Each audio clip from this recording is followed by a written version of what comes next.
할렐루야. 오늘 예배 나오신 여러분들을 주님의 이름으로 환영하고 축복합니다. 특별히 17번 그 사고 나가지고 프리웨이 막았던데 오시느라고 고생하셨습니다. 네, 그쪽 밑에서 올라오시는 분들 고생 많이 하셨을 텐데 이렇게 와서 같이 예배 드릴 수 있게 돼서 감사합니다.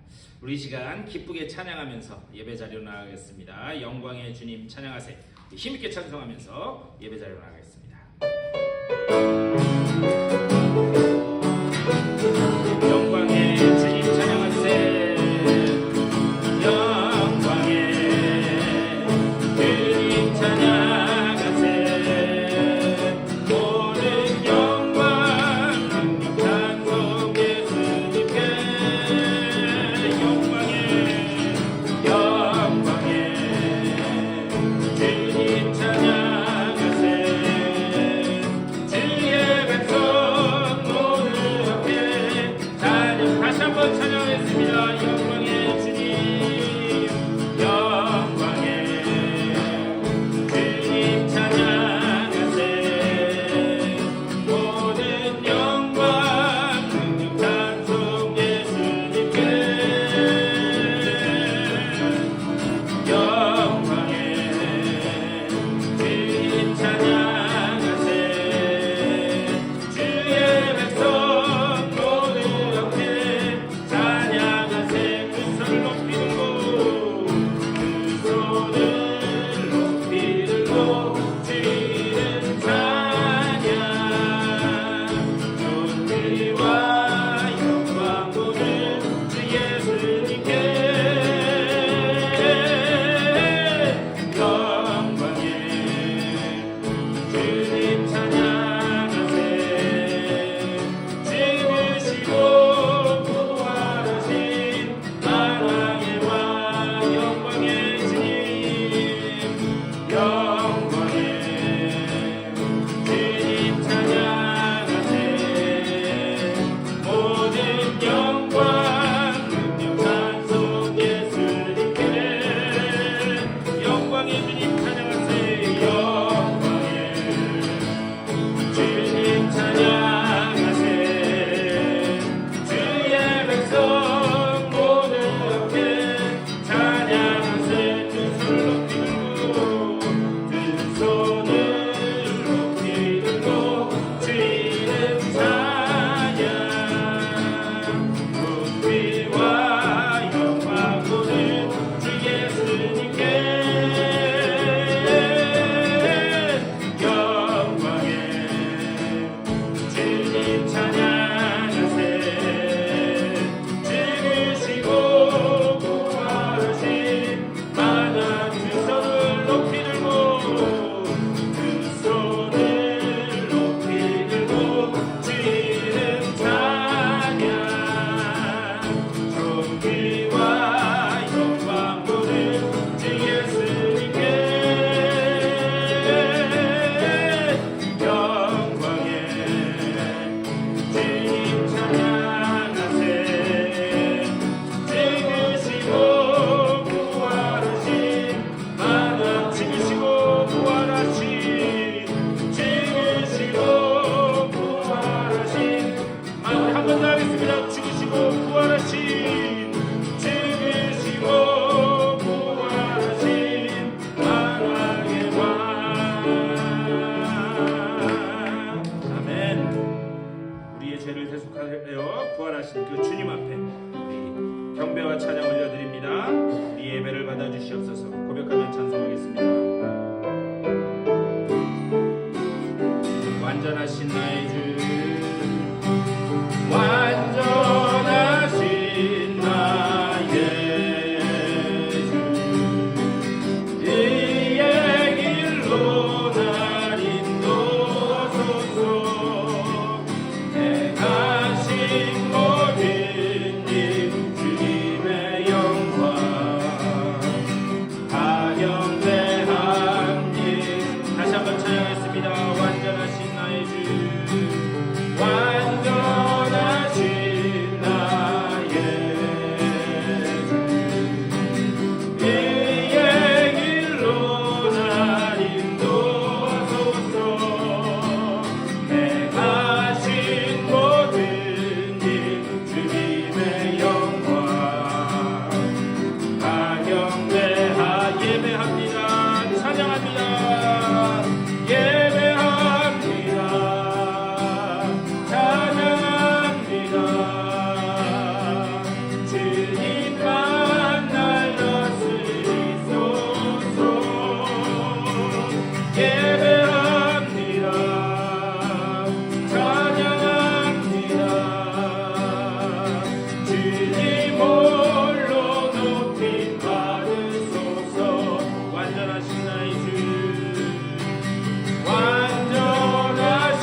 완전하신 주님, 나를 생명의 길로 인도하시는 그 주님 앞에 온전히 예배드리는 복된 예배자리 되게 하여 주시옵소서. 다들은 내를 사모하는 마음 가지고 나같이 기도하겠습니다. 우리 주님의 크신 사랑과 은혜를 감사드립니다. 아버지, 우리가 드리는 예배 자리 가운데 완전하신 주님, 나를 생명의 길로 인도하시는 그 주님께만 영광 올려드리는 복된 예배 자리 되게 하여 주시옵소서. 예배하신 대로 충만하게 채워주시고 아버지 정말 주님을 만나고 돌아가는 복된 예배 자리 될 수 있도록 우리 주님의 은혜를 감사드립니다. 오늘 이 자리에 주의 전으로 불러주시고 또 주님 앞에 예배하며 또 이 귀한 일을 지키게 하시니 감사를 드립니다.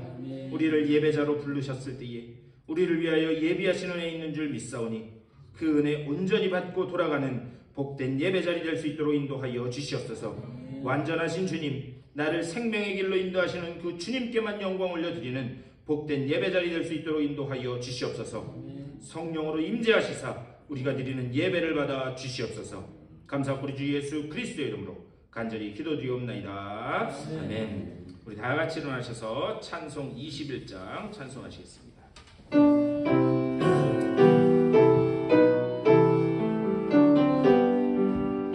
다 찬양하여라 전능왕 창조의 주님, 내 오낮을 찬양 평강과 구원의 주님, 성도들아 주 앞에 이제 나와 즐겁게 찬양하여라.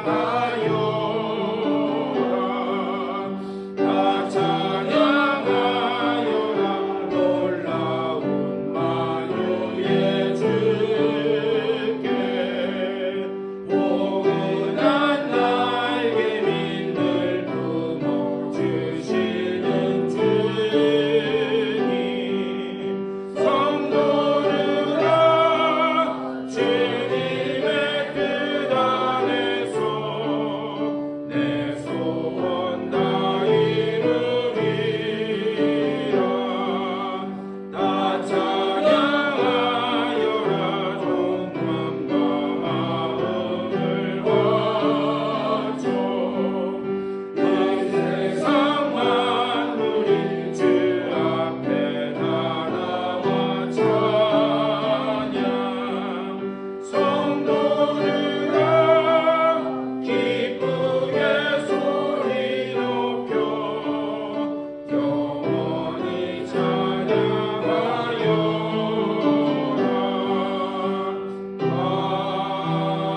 아멘. 우리 다 같이 교독문 26번 시편 50편으로 교독하시겠습니다. 내 백성아 들을지어다. 내가 말하리라. 이스라엘아 내가 네게 증언하리라. 나는 하나님 곧 내 하나님이로다.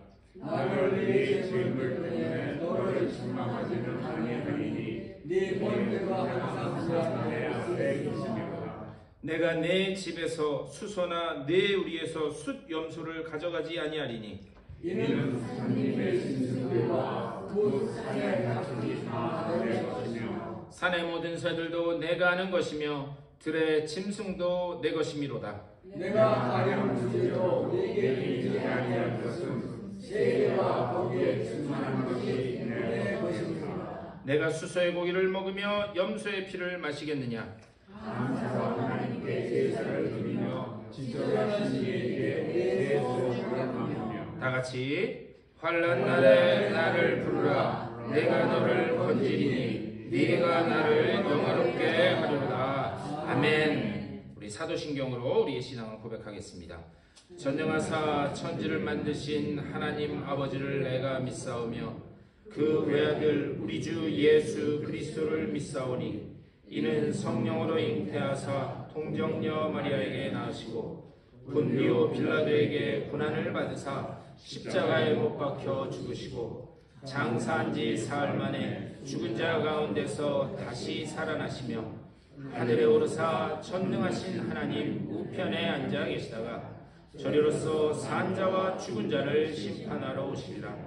성령을 믿사오며 거룩한 공회와 성도가 서로 교통하는 것과 죄를 사하여 주시는 것과 몸이 다시 사는 것과 영원히 사는 것을 믿사옵나이다. 아멘.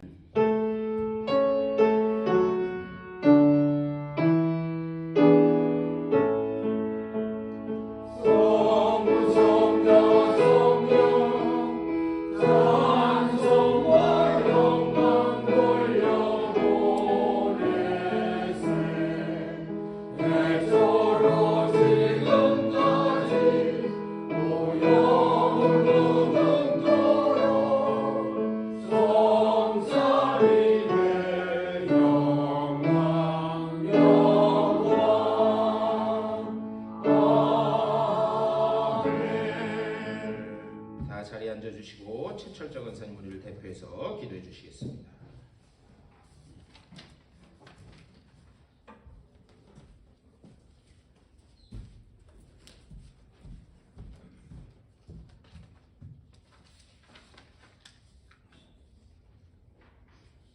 할렐루야. 보라, 내가 새 일을 행하리니 이제 나타날 것이라 말씀하신 여호와 하나님 아버지, 오늘도 거룩한 성전에 모여 예배하게 하시니 감사와 찬양을 드립니다. 저희를 눈동난처럼 지켜주시고 에베네살의 하나님께서 여기까지 인도하셨음을 고백합니다.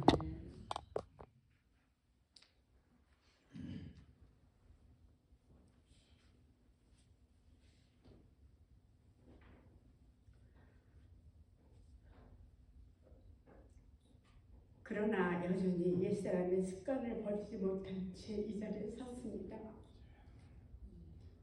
주님의 뜻보다 욕심이 앞섰고 사랑하기보다 정죄했던 저희들의 죄를 자복하오니 십자가의 보혈로 씻어주시고 다시금 정직한 영을 새롭게 하여 주옵소서. 올 한 해 우리가 말로만 그리스도이라는 칭함을 받는 것이 아니라 삶으로 증명하는 성도가 되기를 원합니다. 너희는 이 세대를 본받지 말고 오직 마음을 새롭게 함으로 변화를 받아 하나님의 선하시고 기뻐하시고 온전한 뜻이 무엇인지 불변하도록 하라 하신 말씀을 가슴에 새깁니다. 어떤 상황 속에서 흔들리지 않는 믿음의 뿌리를 깊게 내리고 주님 가신 길을 묵묵히 따르는 충성된 제자의 삶을 살게 하옵소서. 이 세계에 전쟁이 있습니다. 전쟁을 멈춰 주십시오, 아버지.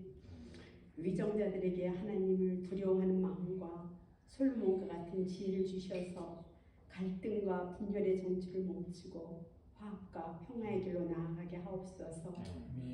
또한 경제적으로 어려움 속에 눈물 짓는 이웃의 눈물을 닦아주시고 육신의 연약함으로 고통받는 자에게 건강을 허락하여 주옵소서.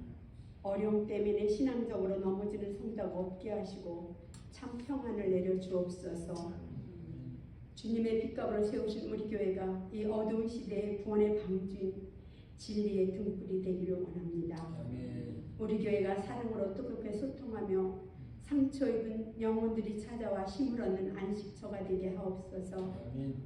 지역사회를 섬기며 복음의 지명을 넓혀가는 살아있는 공동체가 되게 하옵소서. 이 시간 선포하시는 말씀 앞에 우리의 마음을 활짝 엽니다. 말씀을 전하시는 담임 목사님께 영육간의 강건함과 성령의 충만함을 더하사 그 말씀이 우리 영혼의 양식이 되고 삶을 변화시키는 능력이 되게 하옵소서. 길이요 진리요 생명이 되시는 예수 그리스도의 이름으로 기도드립니다. 아멘.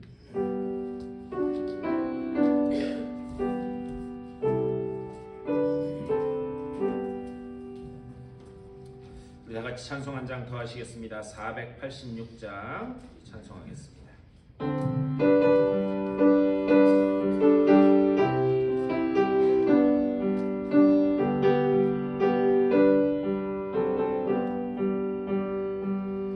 이 세상에 근심된 일이 많고 참 평안을 몰랐구나. 내 주 예수 날 오라 부르시니 곧 평안이시리로다.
환영하고 축복합니다. 우리 다 같이 일어나서 전우자고 인사 나누신데요.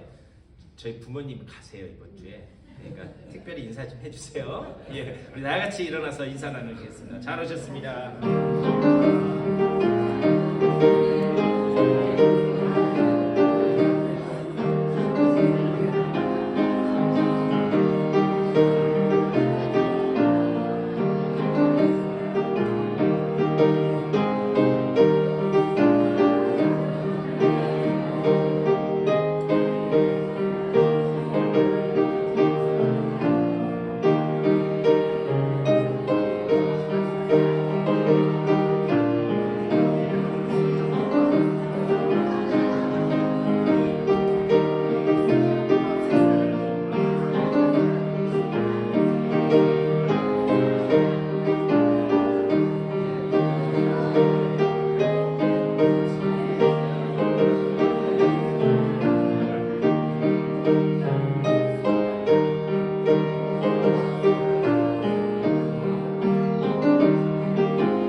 교회 나오신 여러분들을 주님의 이름으로 환영하고 축복합니다. 날씨가 시원해졌죠? 예, 내일은 더 시원해지고 화요일은 더 시원해진다고 합니다. 아침에 뭐 52도까지 떨어진다고 하는데 예, 이 시원한 날씨 이제 마지막일 것 같아요. 이 시원한 날씨는 그러지 않을까요? 예, 시원한 날씨를 잘 즐기시기를 부탁드립니다. 우리 오늘 예배 후에 우리 임원회 하려고 했는데 조금 못 오신 분도 계시고 해서 일정상 좀 조절을 다시 해야 되겠습니다. 이따 식사하실 때 제가 같이 다니면서 말씀 나누도록 하겠습니다. 그리고 우리 출타 중이신 분들, 여행 중이신 분들 많으신데 위에서 특별히 기도해 주시고 또 아픈 분들 위해서도 기도해 주시기를 부탁드립니다. 그리고 한 가지 죄송한 말씀 드려야 될 것 같은데 화요일 날은 새벽 기도를 하루만 쉬겠습니다. 네. 이번 주에 가신다 그랬잖아요. 네. 그래서 사순절 기간에 오셔서 아무 데도 못 가보셨어요. 네. 그래서 좀 어디 좀 가까운데 멀리는 못 가고 가까운데 좀 보시고 하려고 해서 죄송한 말씀이지만 화요일 날 새벽 기도는 쉬고 대신 수요일 새벽 기도, 수요 성경 공부 다 있습니다. 화요일 날 안 하니까 이번 주에 아싸 잘 됐다. 네. 그러시면 안 돼요. 수요일부터 다시 합니다. 그러니까 성경 공부 뭐고 다 할 거예요. 화요일만 그렇게 하도록 하겠습니다. 우리 하나님 말씀 보시겠습니다. 오늘 우리에게 주시는 하나님 귀한 말씀은 구약성경 출애굽기 20장 14절 우리 한 절 말씀입니다. 출애굽기 20장 14절 네, 우리 한 절 다 같이 한 목소리로 읽겠습니다. 시작. 간음하지 말라. 아멘. 오늘 우리에게 주시는 하나님의 귀한 말씀입니다. 오늘 이 예배 자리 가운데도 주님 주시는 놀라운 은혜로 충만하게 채워지시기를 축복합니다. 예. 우리 지난 2주간 고난주간이어서 또 부활주일이어서 우리 그동안 계속 해왔던 10계명에 관한 말씀을 나누지 못했습니다. 그래서 오늘부터 다시 7계명부터 10계명까지 말씀을 나누면서 그 말씀을 통해서 오늘을 사는 우리에게 주시는 하나님 말씀은 무엇인가 그것을 다시 한번 나눠보도록 하겠습니다. 지난 2주간 우리 말씀을 나누지 못했기 때문에 기억하세요? 솔직하게 그래 잊어버려. 아니 설교한 저도 긴가민가 싶은데 자, 첫 번째 계명은 무엇이었는가? 나 외에 다른 신을 섬기지 말라. 너와 나 사이에 그 어떤 사랑의 대상도 끼어들면 안 된다라고 하는 게 첫 번째 계명이었습니다. 두 번째 계명은 무엇이었는가? 너희를 위해서 우상을 어떤 형상을 만들지 말고 거기에 뭐 하지 말아라? 절하지 말아라. 그러면서 그 뒤에 나는 질투하는 여호와라. 무슨 말인가? 여러분 질투는 사랑하는 사람하고만 갖는 그런 이 느낌이라고 말씀드렸어요. 다시 말하면 하나님이 우리를 그만큼 질투할 만큼 사랑하신다라는 것을 두 번째 계명에서 말씀하고 있습니다. 자, 세 번째 계명 뭐죠? 여호와의 이름을 망령되이 일컫지 말라. 네. 무슨 말인가? 여호와의 이름으로, 하나님의 자녀된 자로 여호와의 이름으로 살아가라, 그 명령이라고 말씀드렸어요. 자, 네 번째 계명 뭐라고요? 안식일을 안식일을 기억하여 거룩하게 지키라.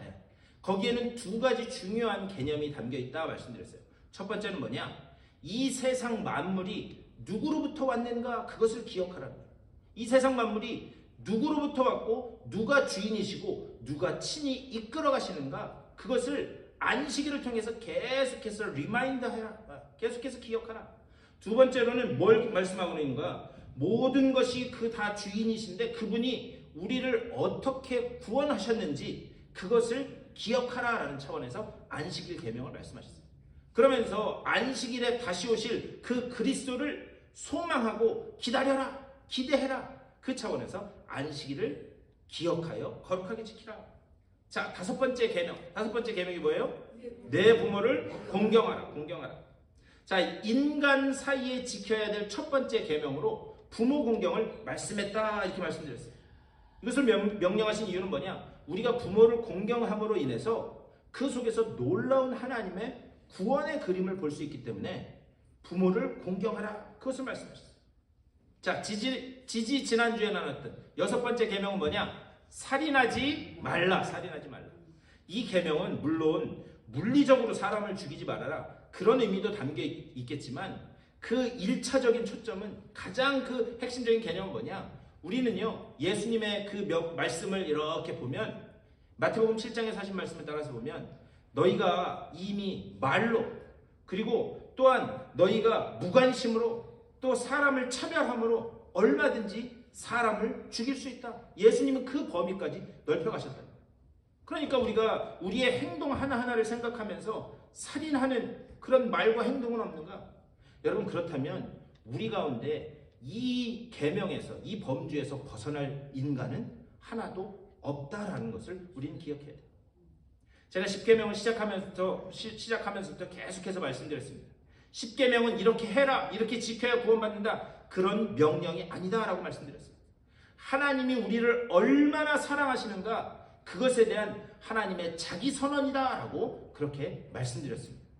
다만 부탁드리기는, 이 10계명을 통해서 여러분을 그만큼 사랑한다고 말씀하시는 그 하나님의 사랑이 느껴지시고 그리고 체험되실 수 있게 되기를 주님의 이름으로 간절히 축원합니다. 우리가 그 관점을 가지고 10계명을 계속 봐야 된다. 자, 오늘은 7번째 계명. 이것도 두 단어로 되어 있어요. 간음하지 말라.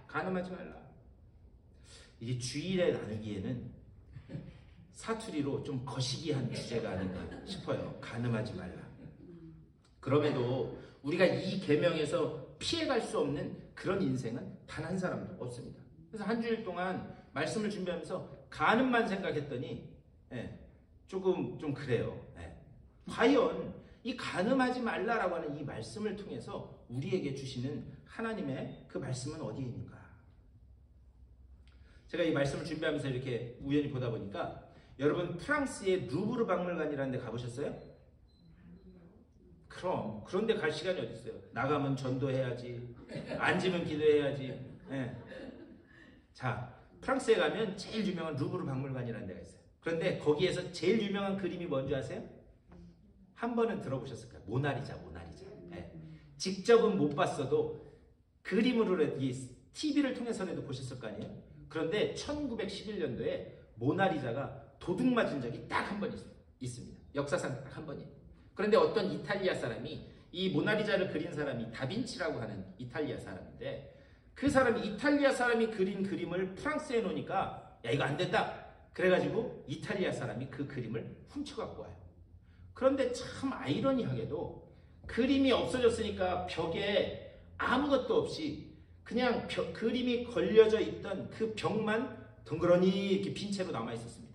근데 놀랍게도 그 빈 곳을 보기 위해서 오히려 이전보다 더 많은 사람이 거기를 방문했다는 거예요. 그러면서 그렇지, 저기에 모나리자 그림이 걸려 있었지, 그러면서 아쉬워하는 사람이 많이 있었다라고 하는, 제가 이 다큐멘터리 기록을 봤습니다. 그런데 제가 이 말씀을 드리는 이유는 우리 인생에도 그런 것들이 많이 있다는 거예요. 있을 때는 정말 몰랐는데 그랬는데 그것이 사라지고 났더니 그 빈자리를 더욱더 크게 느낄 수 있는 그런 것들이 많이 있다라는 그런 말씀입니다. 그런데 일반적으로 이것을 가장 절실하게 느낄 수 있는 관계가 바로 부부관계가 아닐까 생각됩니다. 옆에 있을 때는 모르지만 여러 가지 이유 때문에 이별하게 되면 전에 느끼지 못한 그 상실감을 크게 느끼게 된다라고 하는 그런 말씀입니다. 그래서 이런 노래가 나오고요. 있을 때 잘해 뭐 하지 말고 후회하지 말고. 그렇지, 잘하시네. 그리고 또 뭐라 그래요? 있을 때 잘해 흔들리지 말고. 그러면서 그 뒤에서 아주 중요한 얘기를 해요. 뭐라 그러냐? 가까이 있을 때 붙잡지 그랬어.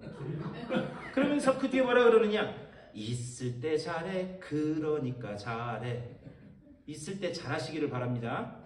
네, 오승근이라는 가수가 부른 그 노래예요. 네, 우리 박장님이 제일 좋아하시는 야야야 내 나이가 어때서 부른. 네. 그러니까 그 김자옥 씨랑 이렇게 사별을 하게 됐는데 보니까 지나고 나서 보니까 있을 때 못한 게 너무 안타까웠다는 거죠. 근데 우리가 부부관계도 그렇지 않을까라는 그런 생각을 해봅니다. 근데 우리가 이 7번째 계명 간음하지 말라 이 계명을 보면서 오해하는 건 뭐냐? 어떤 성적인 문제를 지적하기 위해서 하신 그런 명령이다 이렇게 이해하고 있습니다. 물론 그런 이유도 있을 겁니다. 하지만 이 계명의 1차적인 목적은 어디 있는가? 거기에 있지 않습니다. 인간 사회에서 가장 기초에 해당하는 그 부부관계가 어떻게 단단해야 되고 또 어떻게 그것을 잘 유지해야 되는지 거기에 하나님의 그 본뜻이 있다는 것을 놓쳐서는 안 됩니다. 근데 오늘날 많은 젊은이들이요, 성적인 문제와 결혼의 문제를 전혀 다른 별개의 문제로 생각해요. 그러니까 육체적인 그 향락에 빠져서 쾌락적인 것은, 육체적인 것은 이 사람과 즐기고 결혼은 좀 더 현실적인 사람을 만나서 한다라고 하는 그런 이 경향에 빠져 있는 젊은이들이 많이 있다라는 거예요. 로마서 아까 우리 권사님 기도하면서도 말씀해 주셨는데 로마서 12장 2절에서 뭐라고 말씀하는가? 너희는 이 세대를 어떻게 하지 말고? 본받지 말고 하나님의 온전하신 뜻이 무엇인지 분별하도록 하라. 분명히 말씀하고 계심에도 불구하고 오늘날 많은 그리스도인들이 세상의 경조와 세상의 그 풍향을 따라가는 그런 일들을 벌이고 있다. 거기에 문제가 있다 말씀드릴 수 있습니다. 자, 그렇다면 하나님의 말씀은 성의 문제에 대해서 뭐라고 말씀하고 있는가? 창세기 2장 24절 말씀입니다. 우리 화면을 보면서 다 같이 읽어볼까요? 시작. 이러므로 남자가 부모를 떠나 그의 아내와 합하여 둘이 한 몸을 이룰지로다. 아멘. 이거는요 결혼식에서 많이 사용되는 그런 말씀입니다. 근데 여기서 남자가 부모를 떠나 이것은 결혼을 이야기하는 거예요. 그리고 난 다음에 그의 아내와 합하여 이렇게 말씀해요. 근데 그의 아내와 합하여 할 때 이 아내 이게 여성 명사로 되어 있어요. 이샤 여자를 이야기하는 거예요. 중요한 건 뭐냐? 여러분 결혼은 누구와 누가 하는 거예요? 결혼은 사람과 사람이 하는 게 아닙니다. 결혼은 분명하게 남자와 여자가 하는 게 결혼입니다. 믿으십니까? 네. 그런데 동성애의 문제, 오늘날 이게 큰 문제라는 거죠. 철저하게 성경은 동성애를 금지하고 있습니다. 이건 뒤에 가서 더 말씀을 나누도록 하겠습니다. 자, 그러면서 뒤에서 뭐라고 그러느냐? 둘이 한 몸을 이룰지로다 이렇게 말씀해요. 이거는 육체적인 관계를 이야기하는 거예요. 다시 말하면 하나님께서 인간을 창조하신 후에 주신 그 말씀이 뭐냐? 모든 성적인 관계는 부부 사이에 이루어져야 되는 것이고 그 관계를 떠나서 이루어지는 것, 그 모든 것은 죄고 그 모든 것은 간음이다. 지금 그것을 말씀하고 있습니다. 자, 그렇다면 한 걸음 더 들어가서 하나님의 십계명에서 왜 이것을 명령하셨을까? 레위기 20장 그 10절 이하 말씀을 보면 여러분 한번 오늘 댁에 가셔서 한번 읽어보셨으면 좋겠어요. 레위기 20장 10절 이하에 보면 반드시 죽여야 하는 죄에 대해서 여러 가지 한 7, 8가지를 쭉 말씀합니다. 그런데 거기에 그 반드시 죽여야 하는 죄 거기에 뭐가 있는가? 남의 아내와 어떤 육체적인 관계를 맺는 자 반드시 죽이라고 그렇게 되어 있습니다. 자, 그 다음에는 아버지의 아내와 관계하는 자 근데 그게 좀 범위가 넓어요. 첩까지도, 새어머니까지도 관계하는 자는 반드시 돌로 쳐 죽여라. 또 그 뒤에 며느리와 동침하는 자도 반드시 죽이라 말씀입니다. 그러면서 여인과 동침하듯이 남자와 동침하는 자도 반드시 돌로 쳐 죽이라 이렇게 말씀하고 있어요. 제가 앞에서도 말씀드렸지만 결혼은 누가 하는 거라고요? 예, 사람과 사람이 하는 게 아닙니다. 남자와 여자가 하는 게 그게 결혼이에요. 근데 지금 큰일 난 게 뭐냐? 전 세계적으로 동성애가 어떤 그런 문화적인 그런 흐름처럼 당연하게 여겨지고 있다는데 거기에 문제가 있어요. 또 이게 어떤 개인의 성적 취향이라고 여기고 그것을 그 사람도 지지해주고 해줘야 된다. 거기에 문제가 있다는 것을 우리는 놓쳐서는 안 됩니다. 어떤 사람들은 그렇게도 이야기해요. 그 사람은 태어날 때 원래 남자지만 남자를 좋아하게 태어났다. 또 그 반대도 여자지만 여자를 좋아하도록 태어났다. 이렇게 이야기하는 분들이 계세요. 그러니까 잘못 태어났다. 여러분 근데 여기에 심각한 문제가 있는 건 뭐냐? 여러분 하나님이 남자를 태어나게 하셨는데 그 남자가 남자를 좋아하도록 그렇게 태어나게 했다라는 그 말의 이면은 뭐냐? 그 사람은 원래 여자로 태어났었어야 된다. 그러면 그 이야기는 뭐냐? 하나님이 뭐 하셨어요? 실수한 게 되는 거예요. 하나님이 실수한 거예요. 여러분 하나님이 실수하실 수 있는 하나님이신가요? 예, 하나님은 실수하는 하나님이 아닙니다. 그러니까 그것은 뭐냐? 하나님의 권위에 대해서 하나님을 실수하는 하나님으로 몰아가는 그런 위험성이 있다는 것을 놓쳐서는 안 돼요. 동성애 분명히 하나님의 말씀에서는 죄다 이렇게 말씀합니다. 자, 그 다음으로 장모와 관계 맺는 자도 반드시 쳐서 죽여라 말씀해요. 또 짐승과 교합하는 자도 반드시 죽이라. 수간이라고 그러는데 그것도 죽이라 분명히 말씀해요. 그러면서 그 뒤에는 또 뭐라고 그러냐? 아버지의 딸이나 어머니의 딸과 동침하는 자도 반드시 죽여라 말씀해요. 자, 그런데 왜 아버지의 딸, 어머니의 딸 이렇게 나눠서 이야기하냐면 어떤 아버지가 자녀가 있는데 다른 자녀가 있는 어떤 여자분하고 같이 결혼할 수 있잖아요. 그러니까 오늘날 표현을 하면 이복동생과 관계한 자도 반드시 죽여라. 배다른 형제자매와 관계를 맺는 자도 죽여라 말씀해요. 자, 제가 지금 레위기 20장 10절 그 이하의 말씀을 쭉 드렸는데 레위기에서는 부부관계 이외의 모든 육체적인 관계 그것을 맺는 자는 반드시 죽여라 그렇게 말씀해요. 자, 계속해서 반복해서 반드시 죽이리라 계속해서 말씀합니다. 그런데 반드시 죽여라 그 말씀을 뒤집어서 생각하면 무엇을 말씀하고 있는 건가? 목숨 걸고 지켜라 라는 그런 말씀입니다. 그러니까 반드시 죽이라라고 하는 그 명령의 이면에는 뭐냐? 너희가 목숨 걸고 지켜야 되는 것이 바로 이 계명이다. 자, 그렇다면 왜 이렇게 하나님께서는 이렇게까지 강력하게 말씀을 하고 있는가? 여러분 옛날 고대 시대는요 지금처럼 어디 마트 가서 뭐 사고 할 수 있는 그런 상황이 아니었어요.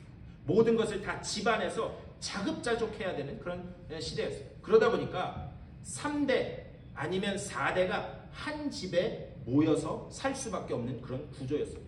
그러다 보니까 이런 몹쓸 짓들이 가정 안에서 집안 안에서 벌어지기 시작한 거예요. 그래서 하나님께서 하시는 말씀이 뭐냐? 오직 부부관계를 통해서만 자손을 번성하라 이렇게 말씀하셨어요. 이게 부부간의 성이라고 하는 문제는 하나님의 놀라운 선물입니다. 근데 놀라운 선물인데 거기에 죄가 끼어들게 되고 죄가 끼어들게 되면서 그 부부관계가 깨지기 시작합니다. 그런데 단순히 부부관계가 깨진 게 문제가 아니라 이 세상의 가장 기본 단위인 가족 공동체가 무너지기 시작합니다. 가족 공동체가 무너지기 시작하면서 어떤 일이 벌어지는가? 가족의 행복이 깨지기 시작했다라고 하는데 문제가 있다라는 것을 우리는 놓쳐서는 안 돼요. 오늘날이야말로 인간의 가치가 가장 혼란해 있는 그런 시대라고 말씀드릴 수 있습니다.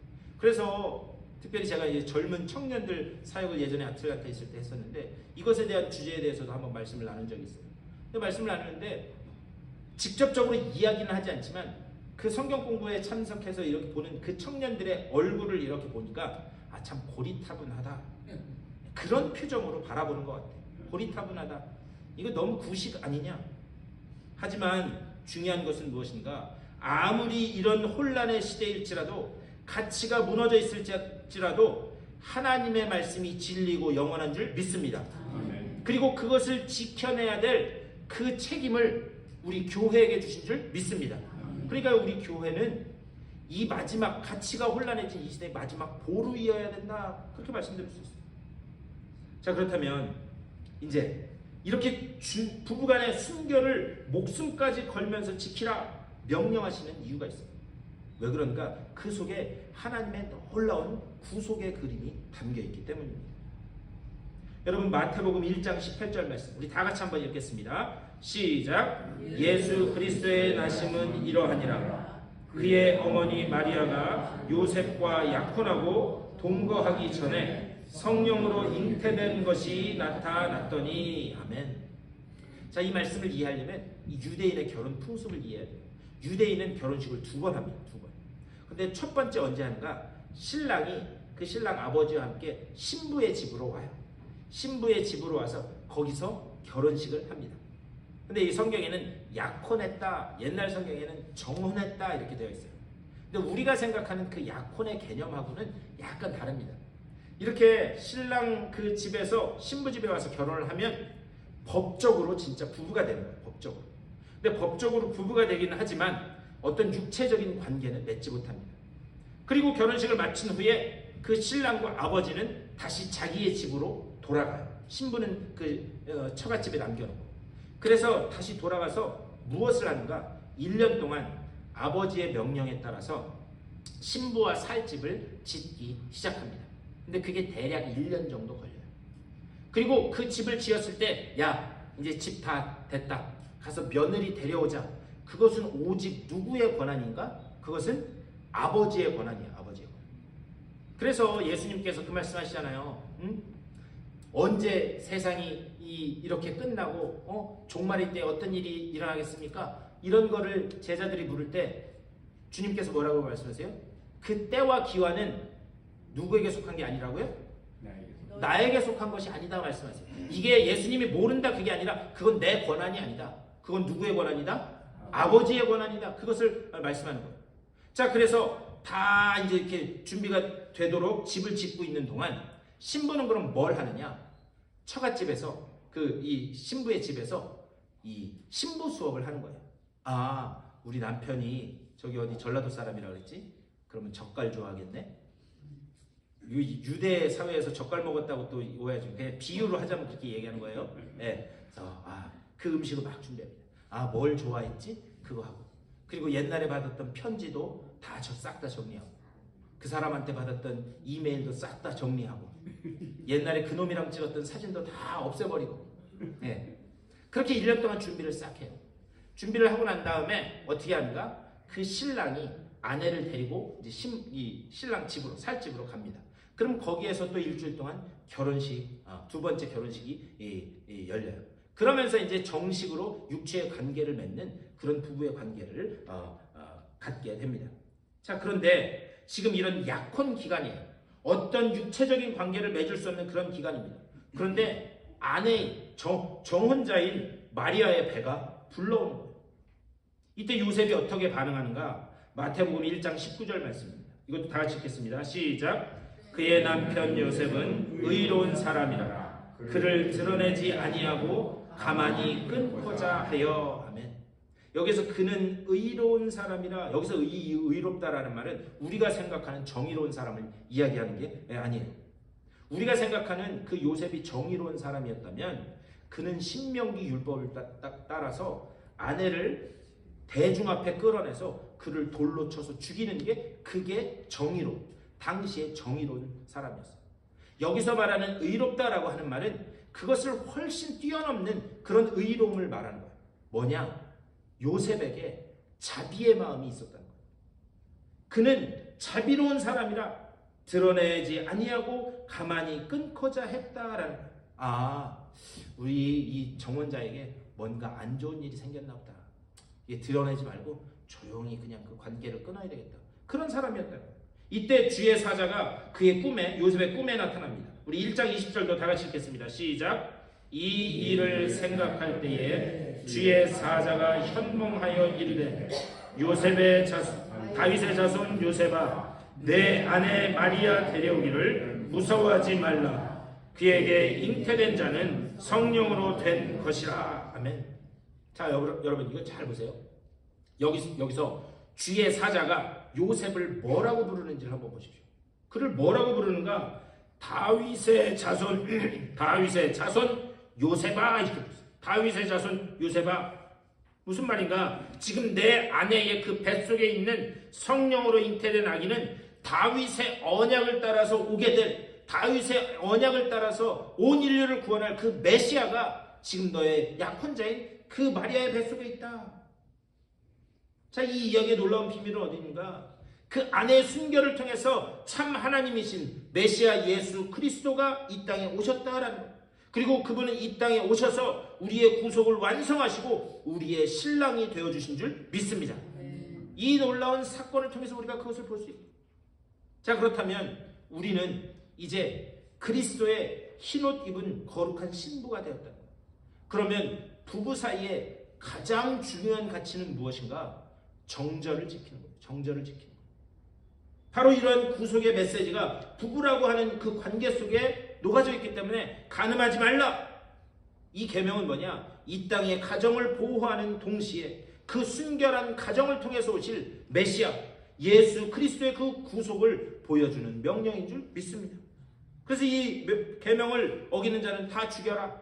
뒤집어 말하면 뭐냐? 목숨 걸고 그것을 지키라 우리들에게 말씀하고 계신다라고 하는 사실. 자, 그렇다면 우리가 이 계명을 어떻게 지킬 수 있는가? 오직 하나님의 말씀, 하나님의 말씀을 따라 순종하는 길 외에는 이 계명을 지킬 수 있는 길은 없다라고 하는 사실입니다. 그래서 시편 119편 9절 말씀, 우리 마지막으로 이것도 다 같이 읽겠습니다. 시작. 청년이 무엇으로 그의 행실을 깨끗게 하리까? 주의 말씀을 따라 삼갈 것이니이다. 믿으십니까? 오직 주의 말씀을 따라, 주의 말씀을 따라 살아갈 때에 하나님께서 하나님의 이 말씀을 통해서 우리들에게 약속하신 그 가족 공동체, 또 그 부부의 관계를 통해서 보여주시는 놀라운 구속의 그림, 그것을 우리가 깨닫고 그 길로, 언약의 길로 갈 수 있는 줄 믿습니다. 오늘 이 말씀이 그리스도의 신부된 자로서 주님께 정절을 지키며 하나님의 말씀을 깨닫게 함으로 인해서 여러분을 하나님 앞에 그리고 예수 그리스도의 순결한 신부로 만들어가는 놀라운 그 복음의 말씀이 될 수 있게 되기를 주님의 이름으로 간절히 축원합니다. 다 같이 기도하겠습니다. 오직 하나님께서는 부부간의 관계를 통하여 우리를 어떻게 구원하셨는지, 또 우리를 어떻게 예수 그리스도의 거룩한 신부로 만들어가기를 원하시는지 말씀하고 계시는 줄 믿습니다. 이 말씀을 우리가 기억하면서 하나님의 말씀에 의지하여 오직 주님의 말씀을 따라 삼가면서 하나님 기뻐하시는 흰옷 입은 거룩한 예수 그리스도의 신부로 다 서는 우리가 될 수 있도록 인도하여 주시옵소서. 감사하고 우리 주 예수 그리스도의 이름으로 간절히 기도드리옵나이다. 아멘. 우리 다 같이 일어나셔서 준비하신 예물 하나님 앞에 봉헌하겠습니다.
우리 주님의 크신 사랑과 은혜를 감사하게 됩니다.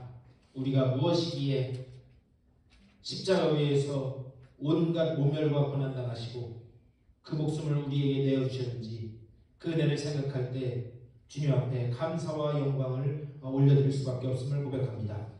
아버지여, 오직 그 주님의 목숨으로 대속하여 주님의 거룩한 신부로 우리를 만들어 가시는 줄 믿사오니 주님 앞에 순결한 모습으로 또 주님께서 우리를 향하여 하시는 그 말씀에 귀 기울이고 그 말씀에 순종하며 살아가는 주님의 복된 자녀들 다 되게 하여 주시옵소서. 그 은혜 때문에 우리가 구원받은 백성으로 천국의 백성으로 언약의 백성으로 설 수 있게 되었음을 감사하며 주님 앞에 늘 영광을 올려드리는 저들의 삶이 될 수 있도록 복내려 주시옵소서. 그 은혜를 감사하면서 하나님께서 주신 것의 일부를 다시 올려드립니다. 이 예물 속에 담겨있는 저들의 땀과 눈물과 수고와 헌신을 기억하시는 줄 믿사오니 이 예물을 통하여 오직 주님은 영광 받으시되 하나님께서 위로부터 내리시는 놀라운 복과 은혜로 충만하게 채워지는 저들의 삶이 될 수 있도록 인도하여 주시옵소서. 가정과 자녀들과 또 육체의 건강도 허락하여 주시고 되어지는 모든 일들 가운데 주의 영광만 드러날 수 있도록 복내려 주시옵소서. 예물이 쓰여지는 곳마다 오직 주님의 구원의 빛만이 비춰지는 귀한 역사가 나타날 수 있도록 복내려 주시옵소서. 감사드리 주 예수 그리스도의 이름으로 축복하며 간절히 기도드리옵나이다. 아멘.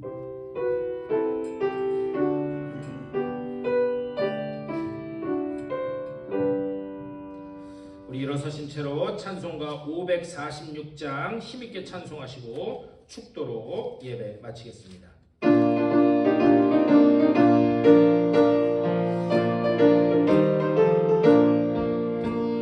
주님 약속하신 말씀 위에서 영원토록 주를 찬송하리라. 소리 높여 주께 영광 돌리며 약속 믿고 굳게 서리라. 굳게 서리 영원하신 말씀 위에 굳게 서리. 굳게 서리 그 말씀 위에 굳게 서리라. 주님 약속하신 말씀 위에서 세상 염려 내게 옹습할 때에 용감하게 힘써서 이기며 약속 믿고 굳게 서리라. 굳게 서리 영원하신 말씀 위에 굳게 서리. 굳게 서리 그 말씀 위에 굳게 서리라. 주님 약속하신 말씀 위에서 영원하신 주의 사랑이 믿고 성령으로 힘써서 이기며 약속 믿고 굳게 서리라. 굳게 서리 영원하신 말씀 위에 굳게 서리. 굳게 서리 그 말씀 위에 굳게 서리라. 주님 약속하신 말씀 위에서 성령 인도하는 대로 행하며 주님 품에 항상 안지고 뛰며 약속 믿고 굳게 서리라. 굳게 서리 영원하신 말씀 위에 굳게 서리. 굳게 서리 그 말씀 위에 굳게 서리라. 우리에게 약속하신 그 주님의 언약의 말씀 위에서 이 세상에 어떤 염려가 어떤 고난이 내게 밀려올지라도 그 약속을 의지하여 힘있게 이겨나가는 주님의 복된 백성들 다 되게 하여 주시옵소서. 오늘 주신 말씀처럼 우리가 이 부부의 관계를 통하여 하나님의 그 구속의 그림을 볼 수 있게 아버지 우리들의 영의 눈을 열어 주시옵소서. 우리의 자녀들에게 세상 사람들에게 이것이 얼마나 크고 놀라운 그 주님의 은혜인지를 나아가 전할 수 있도록 인도하여 주시고 그 가운데 오직 주님의 말씀을 따라 사는 주님의 말씀을 삼가며 살아가는 주님의 복된 백성들 흰옷 입은 순결한 신부로서 다서는 저들의 삶이 될 수 있도록 복내려 주시옵소서. 이 믿음을 가지고 세상을 향해 걸음을 옮기는 주님의 사랑하는 백성들의 삶 가운데 우리 구주 예수 그리스도의 크고 놀라우신 은혜와 하나님 아버지의 극진하신 사랑하심과 성령의 감화 감동하시고 교통하시는 놀라운 은총이 저들의 삶 가운데, 가정과 자녀들 가운데, 되어지는 모든 일들 가운데 이제부터 영원토록 함께 하시기를 간절히 축원하옵나이다. 아멘.